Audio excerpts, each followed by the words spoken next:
아멘. 할렐루야.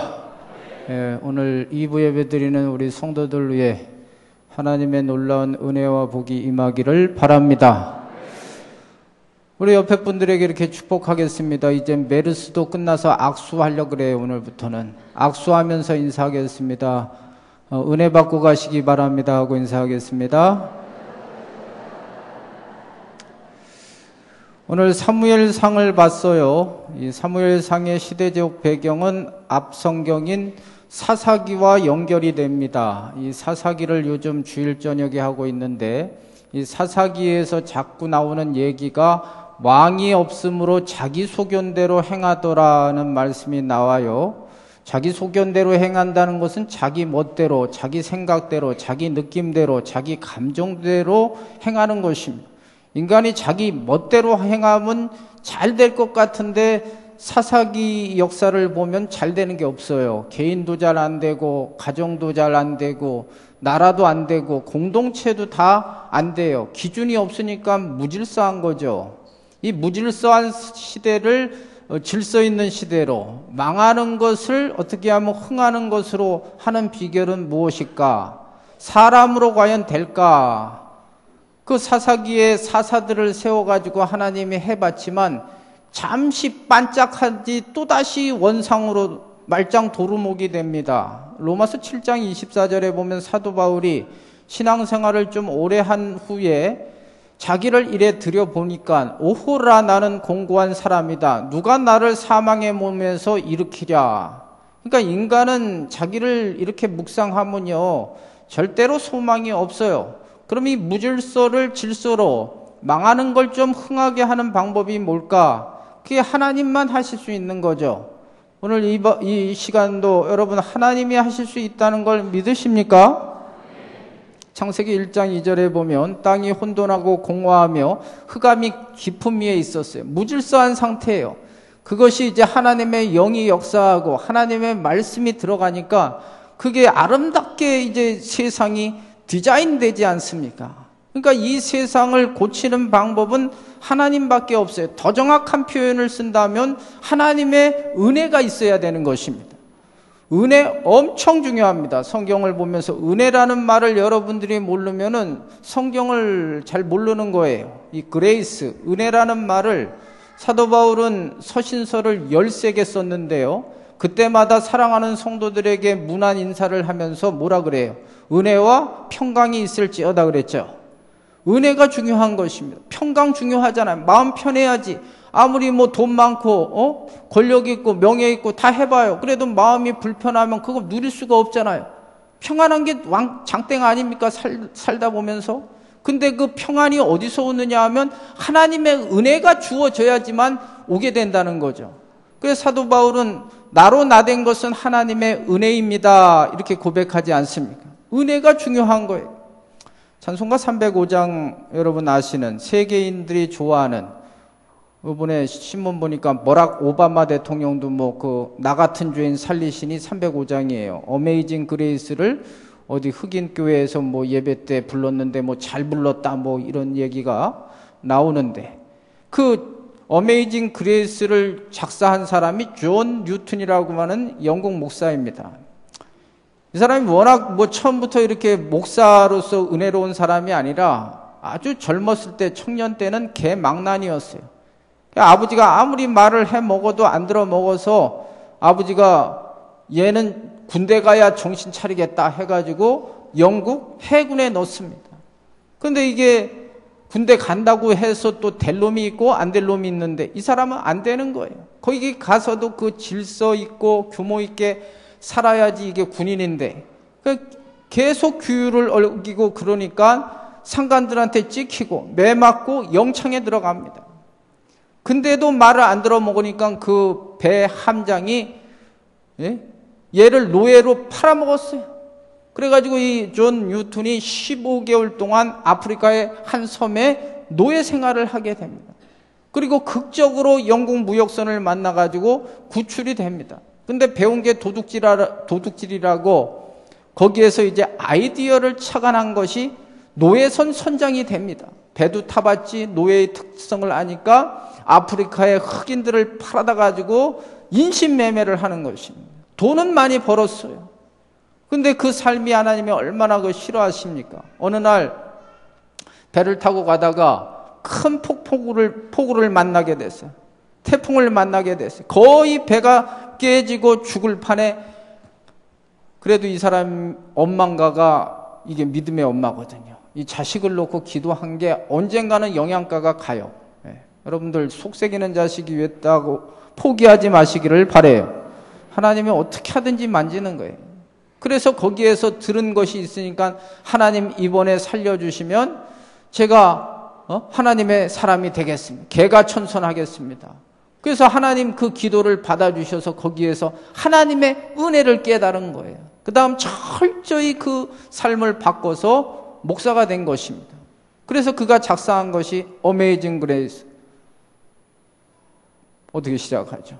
나 같은 죄인 살리신 그 은혜 놀라와 잃었던 생명 찾았고 광명을 얻었네. 이 찬송을 작사하게 된 것입니다. 사람은 안 되는 거예요. 은혜가 있어야 되는 것입니다, 여러분. 오늘 이 사무엘상 1장을 봤어요. 한나라는 여인이 나옵니다. 이 한나의 이름의 뜻이 은혜예요. 이 여자 참 보잘것없거든요. 그러나 이 암흑기 같은 이 시대를 바꾼 여인이 한나예요. 이 한나의 은혜라는 이름의 뜻대로 그가 하나님의 은혜가 임하니까 막 바뀌어지는 거예요. 요즘 날씨가 우울한데, 우중충한데 날씨가 햇빛으로 바뀌는 거예요.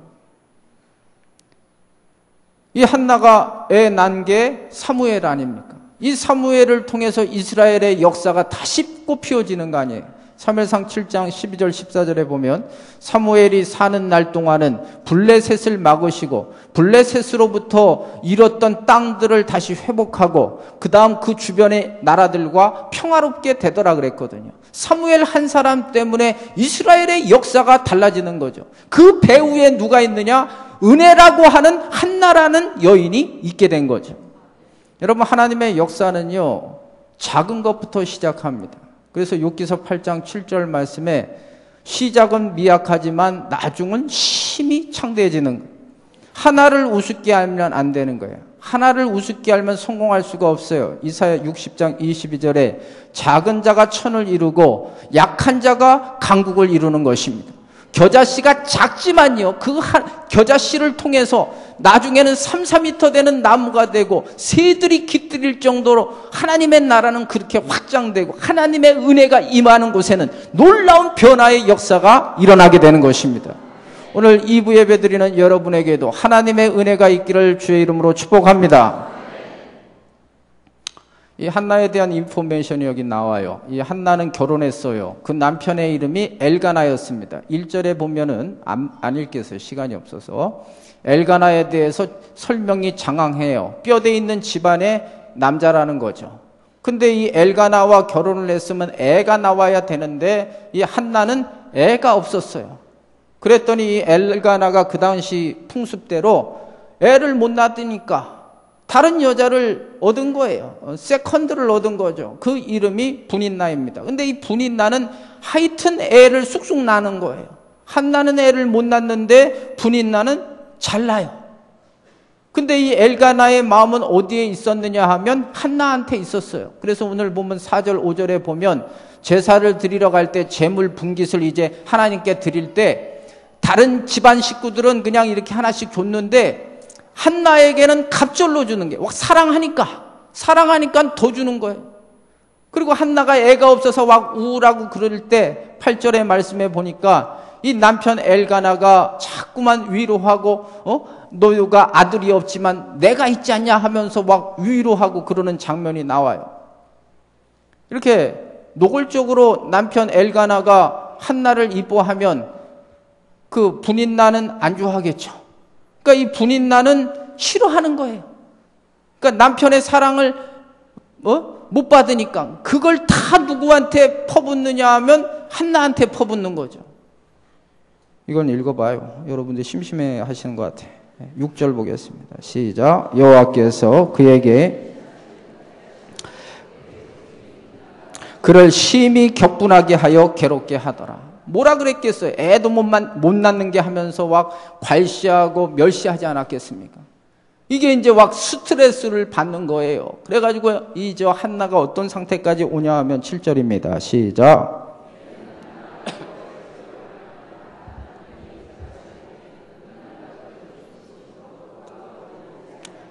밥이 안 넘어가는 거죠. 밥이 안 나가. 예? 너무 공격해대고 괴롭히니까 밥맛을 잃게 된 것입니다. 근데 여기 성경의 5절 하반절에 보면은 이 한나가 아이를 못 낳는 것이 하나님이 임신을 못하게 했다 그랬어요.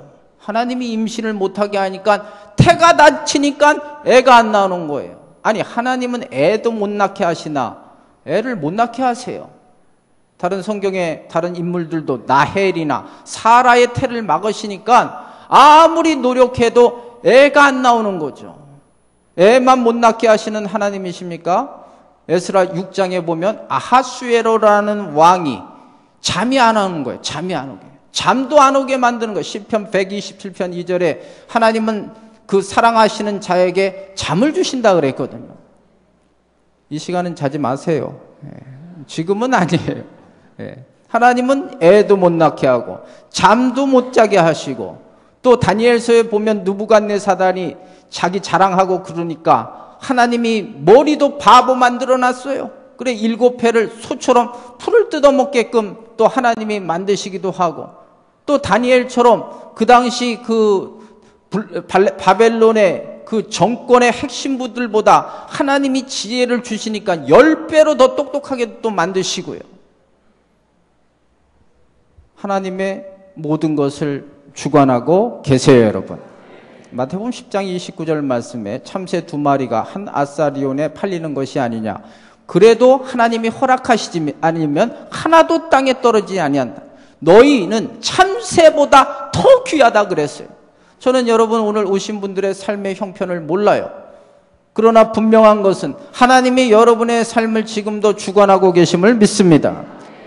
나중에 이 한나가 이제 하나님의 은혜를 체험하고 나서 사무엘상 2장에 하나님에 대해서 고백하잖아요. 하나님은 죽이기도 하고 살리기도 하고 부하게도 하고 가난하게도 하고 하나님은 높이기도 하고 낮추기도 하시는 하나님이시다. 오늘 하나님의 주권을 인정하는 성도 다 되시기를 바라요. 그럼 왜 하나님께서 임신을 못하게 하셨을까? 이게 이제 문제. 왜 우리 삶에 고난을 주시냐? 이렇게 생각할 수가 있죠. 성경에 보면 크게 고난은 두 가지 의미가 있어요. 첫째는 징계성 고난이 있어요. 잘못하면 하나님이 매를 때려요. 여러분이 부모님이기 때문에 사랑하는 아이들, 지금 이제 큰 애들 때리면 문제가 있고요. 작은 애들 교육적인 차원에서 때릴 때가 있어요. 왜 그렇습니까? 잘되게 하게 때리는 거잖아요. 이스라엘 백성들이 요즘 에레미야 강해를 하지만 하나님 계속 경고의 시그널을 보내잖아요. 말씀에 순종하라. 근데 안 들어 먹으니까 때리는 거예요. 이럴 때는 빨리 잘못했다고 회개하고 돌아오면 하나님의 징계, 하나님의 고난은 멈추게 되어 있어요. 그럼 지금 한나가 맞을 짓을 했냐 이거죠. 믿음 보니까 이게 1장만 봐도 믿음 참 좋은데 이렇게 하나님을 잘 믿고 그러는데 왜 한나에게 애를 안 줘가지고 분인나가 자꾸만 막 괴롭히게 만드냐 이거죠. 그 이유가 있어요. 왜 그러냐 하면은 여기 9절 보겠습니다. 9절 읽겠습니다. 시작.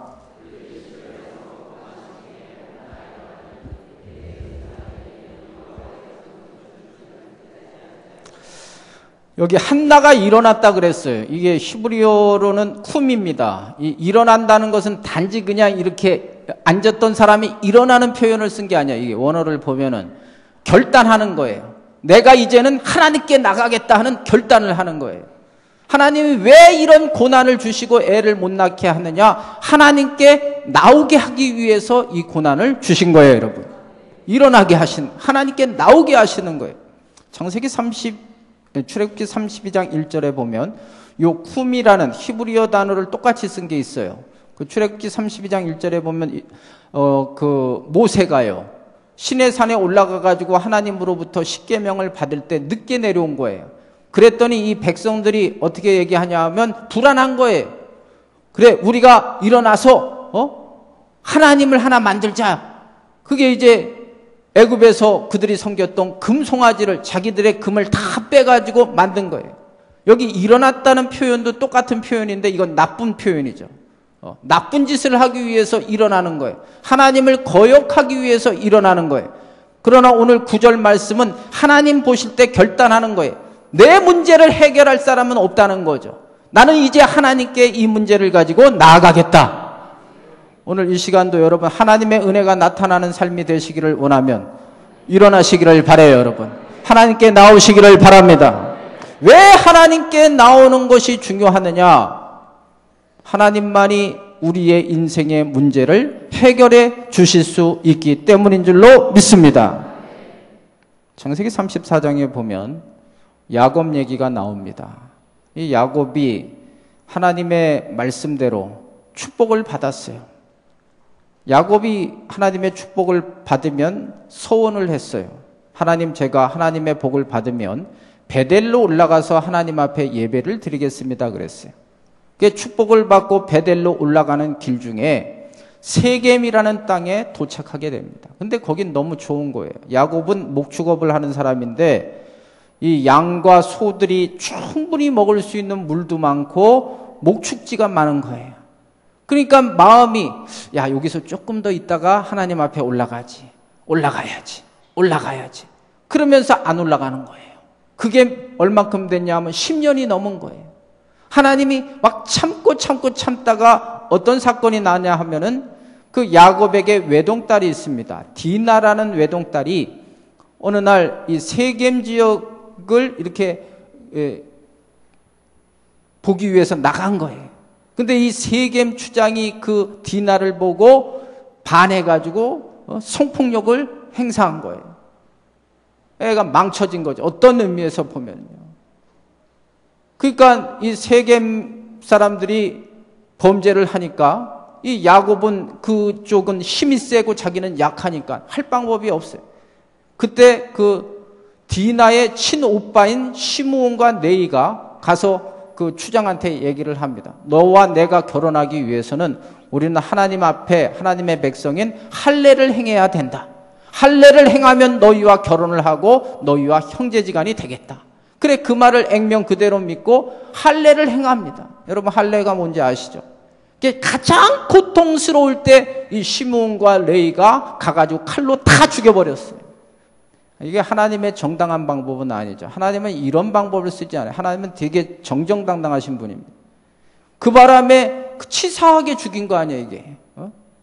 그 바람에 모든 그 옆에 있던 종족들이, 형제국들이 다 야곱을 죽인다고 하는 것입니다. 살 길이 없는 것입니다. 방법이 없는 것입니다.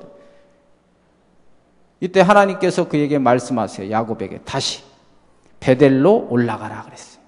나한테 나오라는 거죠. 이 말씀을 믿고 나갈 때 하나님이 사방의 그 사람들의 마음속에 두려움을 주게 하셔서 생명을 살리고 하나님의 축복의 역사가 다시 일어나는 기적이 일어났어요. 오늘 이 시간 여러분, 인간은 할 수 없지만 하나님은 하실 수 있음을 믿으시기를 바라요. 살 길은 하나님께 나오는 길이. 한번 따라해 보세요. 살 길은 하나님께 나오는 길입니다. 다시 한번, 살 길은 하나님께 나오는 길입니다. 하나님만이 우리의 문제를 해결해 주실 수 있어요, 여러분. 방법이 없는 거예요. 그래서 하나님께서 고난을 주시는 거예요. 왜 나의 삶에 하나님 앞에 찍힐 것이 없는데 왜 고난이 있느냐? 안 나오니까. 등 따시고 배부르면 절대로 안 나옵니다. 절박함이 있을 때 사람은 하나님께 나와요. 탕자를 보세요. 돈 있고 힘 있고 친구 있을 땐요 절대 안 나옵니다. 그러나 그 모든 것들이 다 사라지니까, 믿을 구석이 없으니까 다시 아버지께로 나오지 않습니까? 미리 좀 나오면 좋겠는데 인간이 죄성이 있어서 하나님의 말씀을 듣지를 않아요. 그래서 우리 삶의 고난을 통해서 하나님이 자꾸만 나오라고 말씀하고 있는 것입니다. 지금 이 한나 같은 경우도 그렇지 않습니까? 한나가 예를 들어 애 잘 낳고 말이죠. 남편 사랑 이렇게 이빠이 받고 나올 이유가 뭐가 있어요? 근심 걱정이 없는데 왜 나오겠어요? 근데 애도 없고 거기에다가 또 적수인 분인 나가 자꾸만 괴롭히니까 밥이 안 넘어가고 할 것은 없고 하나님밖에 없다는 절박함을 가지고 지금 나온 거 아니겠습니까? 하나님의 은혜는요, 그래서 절박함을 가진 자에게 은혜가 나타나요, 여러분. 그 절박함을 위해서 하나님은 때로 우리에게 고난을 허용하시는 것입니다. 오늘 이 시간 하나님의 음성을 듣는 귀가 열려지기를 바랍니다. 하나님께 나올 때 하나님의 은혜를 받을 수 있어요. 그 다음에 이 한나가 나온 후에 한 것이 중요합니다. 하나님께 나오셨어요, 지금 이제. 그 다음 할 일이 또 중요합니다. 여기 10절 보겠습니다. 10절 시작. 예, 하나님께 나온 자에게 은혜를 주시고요. 두 번째는요, 기도하는 자에게 하나님이 은혜를 주세요. 기도는 우리 기독교에 있어서 엄청 중요합니다. 물론 다른 종교에도 기도가 있지만 이 성경을 보면요, 하나님의 모든 기적의 역사는 언제 일어나느냐 하면 기도할 때 일어나요, 여러분. 예수님의 제자들에게 다른 것은 예수님이 안 가르쳐 주셨는데 기도하는 법을 가르쳐 주셨어요. 우리 성도들이 이 세상에 똑똑한 믿지 않는 사람들과 경쟁력을 가지면서 더 하나님의 능력을 나타내는 방법이 뭐냐? 기도하는 자에게 하나님이 역사하여 주세요, 여러분.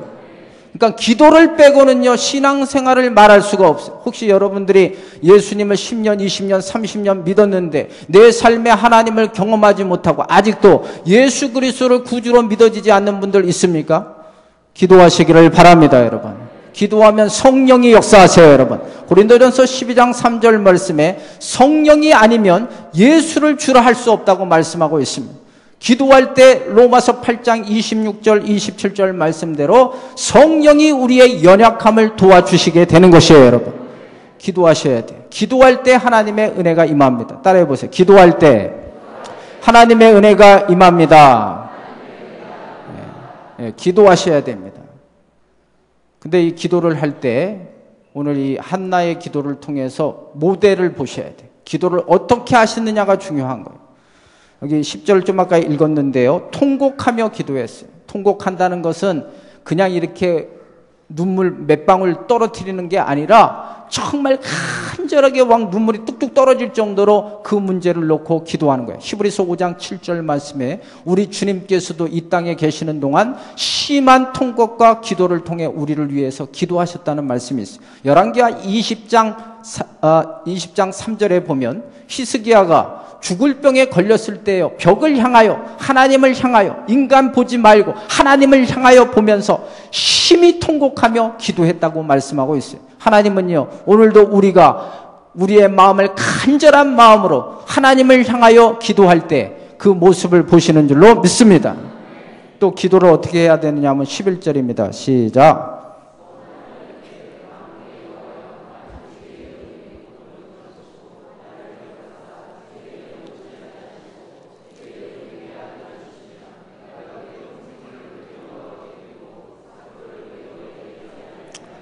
여기 서원에서 기도했어요. 서원한다는 것은 하나님 앞에 배수진을 치고 하는 기도예요. 근데 이거 서원 기도는 함부로 하시면 안 돼요. 전도서 5장에 보면 함부로 하지 말라 그랬어요. 했으면요, 반드시 지키셔야 돼요. 하나님 앞에. 그렇지 않으면 여러분들이 평생 살면서 발목 잡혀요. 그게 맨날 생각나는 거예요. 기도할 때마다.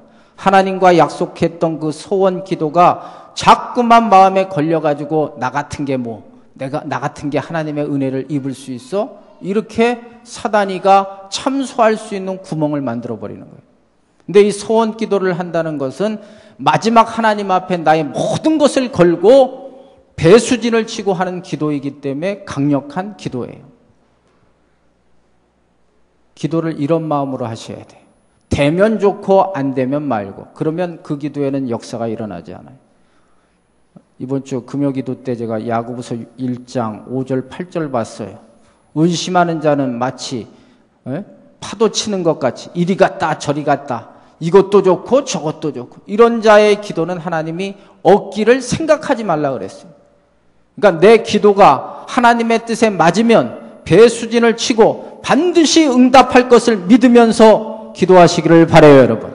이게 믿음의 기도예요. 배수진을 치는 거예요.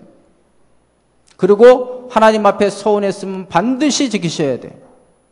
이 한나는요, 그대로 사무엘을 얻게 되니까요, 하나님께 드렸어요. 나실인으로서. 그랬더니 사무엘상 2장 21절 말씀에 하나님이요, 한나의 태를 여셔가지고 남자 3명도 낳고 여자 2명을 더 주셨어요. 하나님 앞에 약속을 지키면요, 하나님이 따따블로 하나님 축복하시는 줄로 믿습니다. 근데 함부로 서운하지는 마세요. 그건 반드시 지키셔야 됩니다. 제가 다시 말씀드리지만. 그리고 이 기도는요, 지금 분인나가 자기를 괴롭혔어요. 어떻게 보면은 하나님 앞에 이런 하소연을 할 수가 있을 거예요. 저것 좀 하나님이 알아서 해결해 달라고. 이런 기도는 하나님께 통용되지가 않아요. 야고보서 4장 3절 말씀에 정욕으로 구하면 하나님이 그거 듣지 않으세요. 한나는요, 분인나를 위해서 기도하지 않았어요. 하나님의 영광을 위해서 기도했어요. 그러니까 기도를 하시는데 요한 1서 5장 14절 말씀대로 하나님의 뜻대로 기도해야 응답의 역사가 일어나요, 여러분. 그러니까 정욕적인 기도는 안 되는 거예요. 남에게 복수하려고 하는 기도, 이런 기도는 하나님이 안 들으세요. 마음보를 좋게 먹고 기도하셔야 돼요. 그러니까 기도를 위한 기도가 필요한 거예요. 그냥 무조건 하나님 앞에 구한다고 응답이 되는 게 아니라 내 마음이 지금 죄로 물들어 있거나 마음이 흥분되어 있거나 그러면 먼저 하나님 앞에 기도할 수 있는 상태를 위해서 기도하시는 게 더 중요한 거예요. 그러면 하나님이 예배소서 3장 20절 말씀대로 생각만 해도 하나님의 은혜가 임하게 돼요, 여러분. 그러니까 기도하는 게 중요한 것이 아니라 어떤 마음의 자세를 갖고 기도하느냐가 더 중요한 거예요. 한나는요, 분인나 때문에 복수하려는 마음을 갖고 기도한 게 아니에요. 하나님의 영광을 위해서 기도했어요. 그 다음 여기 12절 볼래요? 12절 시작.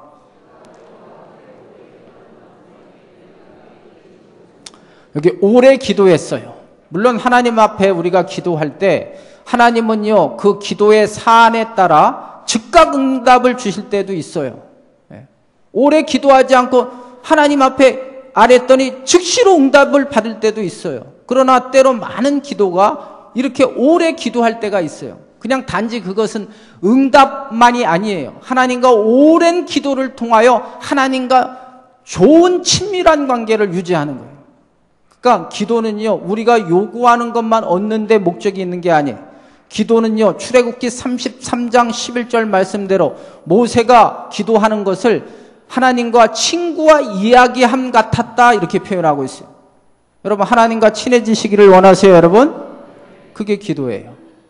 그러면요, 즉각 하나님이 응답해 주세요.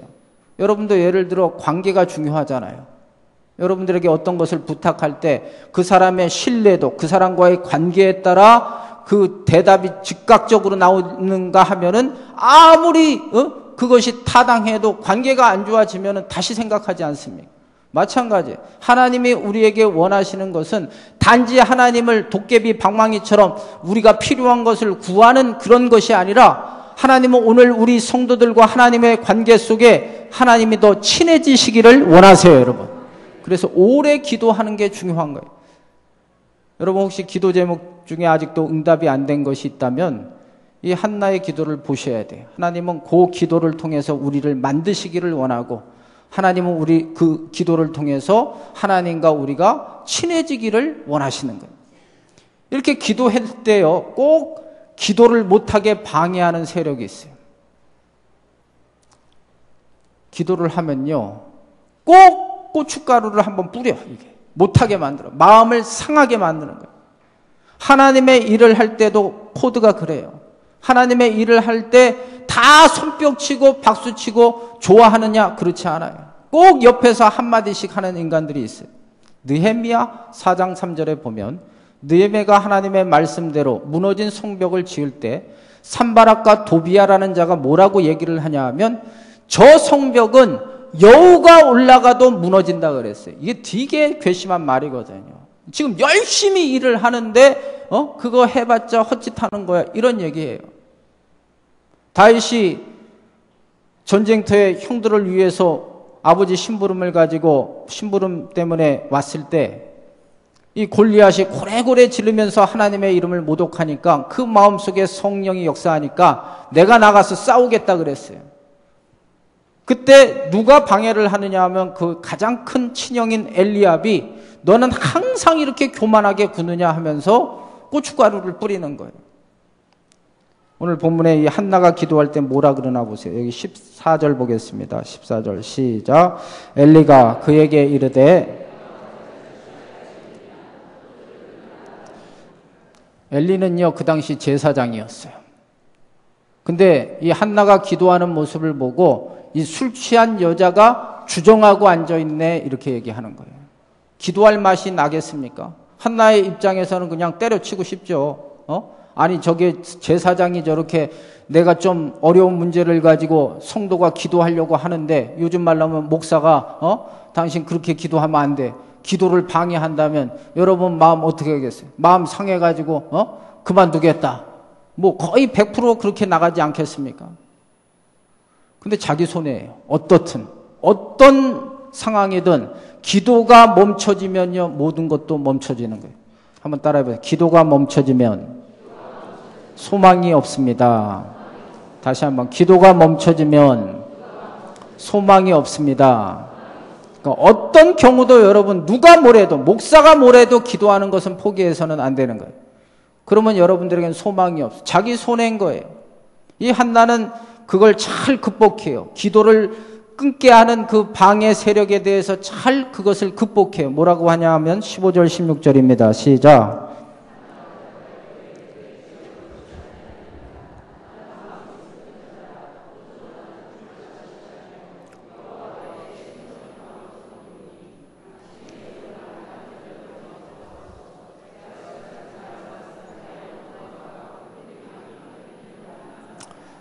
한나가 기분 나빠가지고 그래? 나 간다 이렇게 하지 않았어요. 그 제사장에게 자기의 사정을 이야기한 거예요. 그래서 그 기도를 유지하는 거예요. 여러분에게도 이런 지혜가 있기를 바라요. 여러분이 혹시 이 설교를 들으면서 어떤 시험에 들든지 기도를 멈추었다면 여러분의 기도가 다시 살아나기를 바라요. 기도가 멈추면 소망이 없어요. 다시 기도하는 거예요. 누구 때문에 우리가 종을 울리는 게 아니에요. 하나님과 여러분의 관계 속에서만 생각하세요. 문제가 생기면요 자꾸만 사람은 주변을 돌아보게 되고 사람 보고 환경 보게 되는데 해결이 안 돼요. 그냥 하나님만 보시면 해결이 돼요. 믿으십니까? 사업의 문제든 건강의 문제든 물질의 문제든 인간관계의 문제든 어떤 문제든 방법은 딱 하나예요. 하나님을 향하여 바라보고 기도하셔야 돼요.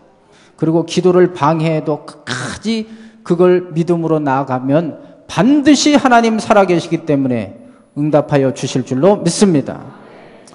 이렇게 기도했더니 여기 중요한 말이 또 나와요. 17절 보겠습니다. 시작.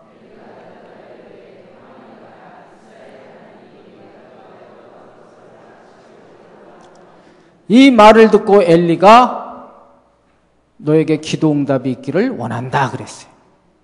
이 엘리는요 좀 아까까지 이 한나가 기도하는 것을 보고 술 취한 줄 알 정도로 영성이 빵점이에요. 그리고 나중에 이 사무엘상 2장에 보면 이 자식 새끼들이 진짜 개망난인데도 말 한마디 못하게 돼가지고 나중에 3대가 다 멸하는 얘기가 나와요. 근데도요 하나님은요 이 엘리를 통해서 응답을 주시는 거예요. 성경을 여러분 이 시대는 잘 읽으셔야 돼요. 요즘 권위주의는 타파돼야 되지만 하나님이 주신 영적 권위와 질서가 교회마다 무너지니까 교회가 시끄러워지는 거예요. 하나님은요 이 성경 중에 흐르는 맥 중에 여러분들이 신앙생활하면서 복 받으시기를 원하면 하나님이 주시는 권위와 질서를 잘 인정하시기를 바라요. 여러분 하나님은요 하나님의 권위와 질서를 깨트리는 자를 가만두지 않으세요. 그게 민수기 16장에 모세의 권위를 도전하니까 이 고라라는 사람이 사촌 형이거든요. 그래가지고 쟤만 어떻게 지도자가 되냐. 그래서 250명과 함께 부대타를 일으킵니다. 근데 성경에 보면 그들을 하나님이 지진을 나게 해서 다 삼켜버리고 고라 집안은 그 250명은 하나님의 성전에서 불이 나와가지고 다 태워버렸거든요.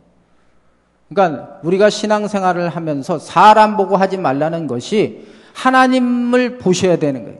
그 사람을 세우신 목적은 하나님이 세우신 분이기 때문에 인정하는 거예요. 예를 들어 다윗 같은 경우 사울 때문에 10년간 괴로움을 많이 당합니다. 다윗이요, 결정적으로 사울을 2번씩이나 죽일 수 있는 기회가 있었어요. 굴 속에 들어갔을 때. 쥐도 새도 모르게. 그러면요, 평안해지는 거예요. 근데 안 죽여요. 왜 그런지 아십니까? 사울이요, 하나님의 기름 부음 받은 자라는 그 딱 한 가지 이유 때문에 안 죽이는 거예요. 사울을 본 게 아니에요. 사울을 어떻든 세우신 하나님의 권위와 질서를 인정하는 거예요, 여러분. 이걸 모르고 이 한국 교회가 시끄러워지는 거예요. 그러니까 이 교회라는 것이 영적인 곳이고 하나님이 지배하시는 곳인데 이 세상적인 정치판이 들어오고 세상적인 논리가 들어오니까 그런 논리로 교회를 보니까 교회가 시끄러워지는 거예요. 이 엘리를 보세요. 영성도 없지만 이 엘리를 통해서 하나님의 음성을 주시지 않아요. 한번 따라해 보세요. 하나님의 권위와 질서를 인정합시다. 네, 여러분이 평생 이 교회뿐만 아니라 저는 평생 여러분들이 같이 신앙생활을 하기를 원하지만 다른 곳에 가셔서도 이 기본적인 딱 마음을 갖고 하나님의 주권을 인정하고 요 생각을 가지면요, 여러분 자식들 때까지 천대까지 하나님의 복이 임하게 될 줄로 믿습니다.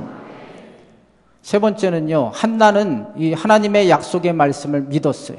하나님의 은혜가 나타나는 삶은 하나님의 약속의 말씀을 믿을 때 나타나요. 믿는다는 것은 단지 말로 믿는 것도 중요해요. 로마서 10장 10절에 마음으로 믿어 의에 이르고 입으로 시인하여 구원에 이르. 그러니까 여러분들이 기도 지금 했어요. 응답 받아, 아직 역사는 일어나지 않았어요. 한나가 아직 임신도 안 했어요. 애도 안 나왔어요. 그러나 하나님 앞에 지금 응답을 받았어요. 마음의 확신과 평안을 주셨어요. 그러면 여러분들이 입으로 어떻게 해야 됩니까? 하나님이 나의 기도를 들어주셨다. 절대 입술로 부정적인 사람에게는 역사가 일어나지 않아요. 하나님이 응답을 주셨다. 하나님이 내 문제를 해결해 주셨다. 하나님이 내 자식의 문제를 해결해 주셨다. 사업의 문이 열렸다. 믿음대로 고백할 때 믿음의 역사가 일어나요, 여러분. 그러나 말만 해서는 안 돼. 액션으로 취하는 게 중요합니다. 하나님의 말씀의 약속을 믿었으면 그 약속의 말씀에 걸맞는 행동을 하는 게 더 중요한 거예요. 그 말씀이 18절이에요. 18절 시작.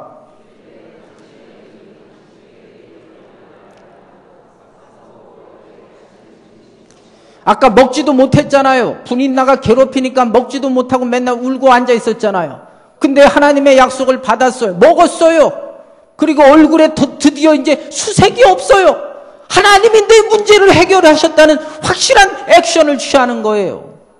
하나님의 은혜가 나타나는 사람 믿어야 돼요. 히브리서 11장 6절 말씀에 믿음이 없이는 하나님을 기쁘시게 할 수 없어요. 하나님은 믿음이라는 것이 추상적인 것 같지만 말로 고백되어야 되고 행동으로 보여질 때 하나님은 그 모습을 보시고 하나님의 역사를 이루어 가시는 줄로 믿습니다. 이렇게 여러분 믿었더니 결과가 어떻게 됩니까? 여기 19절 20절 같이 읽겠습니다. 시작. 그들이 아침에 일찍이 일어나 여호와 앞에 경배하고 돌아가라. 나마의 자기 집에 이르니라. 엘가나가 그의 아내 한나와 동침하며 여호와께서 그를 생각하신지라. 한나가 임신하고 때가 이름에 아들을 낳아 사무엘이라 이름하였으니 이는 내가 여호와께 그를 구하였다 함이더라. 하나님 약속대로 그에게 자식을 주시지 않았습니까? 오늘 이 약속의 말씀이 오늘 이 2부 예배드리는 여러분의 삶에도 그대로 이루어지기를 주의 이름으로 축복합니다. 말씀을 정리하겠습니다. 은혜가 없이는 우리가 살 수가 없어요. 하나님의 은혜를 받아야 됩니다. 은혜가 나타나는 삶은 하나님께 나오셔야 돼요. 그리고 하나님께 나오셔서 기도하셔야 돼요. 그리고 기도했으면 믿으셔야 돼요. 그러면 한나가 사무엘을 주신 것처럼 하나님의 은혜를 통해서 지금은 막혔던 것들이 에바다처럼 하나하나 여러분의 삶의 문제들이 해결되게 될 줄로 믿습니다. 이 사실을 믿으시면 한번 아멘 해보세요. 믿음대로 될지어다. 찬송하겠어요.